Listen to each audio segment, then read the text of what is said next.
بسم الله والصلاة والسلام على رسول الله اللهم وافقنا لما تحب وترضى برصابة الدلكة مايركا مايردا xogeeyaha guud ee dawladda hoose xogeeyaha gobolka iyo barasaab ku-xigeenka dhalinyarada shaqo qaran ee gobolka Maroodi Jeex iyo saxaafadda assalaamu calaykum waraxmatullaahi tacaala wabarakaatu bacda salaan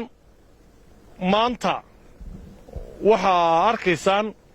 in la qaadayo qaybtii saddexaad ee gobolka Maroodi Jeex ee ka qayb gasha shaqo qaran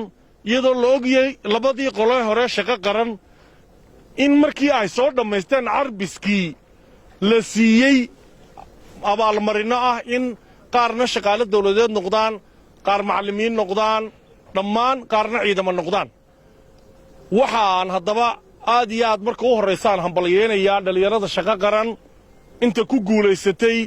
ee maanta halkan ka tegaysa gobolka Maroodi Jeex iyo gobollada kale kuwa ka imanaya waxaa kaloon halkan ka hambalyeynayaa madaxweynaha jamhuuriyadda Soomaaliland mudane Muuse Biixi Cabdi oo maskaxdiisa ay ka timi in dhalinyarada shaqo qaran la sameeyo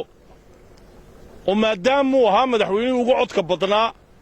ugu tirada badnaa intii madaxweynayaal Soomaaliland la soo marayay in la doorto dhalinyarada Soomaalilandna dooratay teeramkiisa labaadna insha Allah tacaala ayaad u sii dooran doonaan in uu shaqooyinku u sameeyo ay kow ka tahay waxaa leeyahay madaxweyne hambalyo